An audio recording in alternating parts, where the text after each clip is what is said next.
On the Sunday morning political talk shows, there's not a lot of confidence right now from lawmakers on both sides that a deal could be struck. That includes from key senators who were central to negotiations that unraveled last week. Republican demands are unreasonable. Talking on NBC's Meet the Press, Democrat Senator Chris Murphy from Connecticut arguing that Republicans are demanding too much. The GOP is looking for major concessions on the border in exchange for funding for Ukraine. If I were a cynic, I would say that Republicans have decided to tie support for Ukraine to immigration reform because they want Ukraine aid to fail. We've got to be able to have a change in policy on this. But on CBS's Face the Nation, Republican Senator James Lankford from Oklahoma argued that their demands are reasonable, saying that increased border security and changes to the asylum process should be part of any deal. All we're trying to do is to say what tools are needed to be able to get this back in control so we don't have the chaos on our southern border.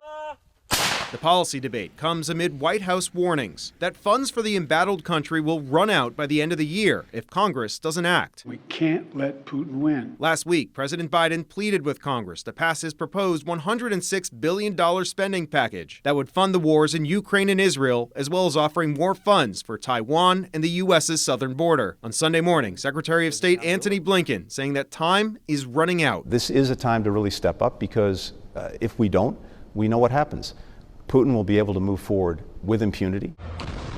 Meanwhile, there's also growing disagreement over Israel funding. Senator Bernie Sanders was the sole Democrat to vote against the funding measure on Thursday, arguing that the U.S. should not be funding Israel's war effort unless they get assurances that more will be done to limit civilian deaths. What the Netanyahu government is doing is immoral. Meanwhile, the White House is now going around Congress and partially funding Israel. The Biden administration announcing that they approved the emergency sale of some 14,000 rounds of tank ammo worth about $106 million. This was done without the normal congressional review.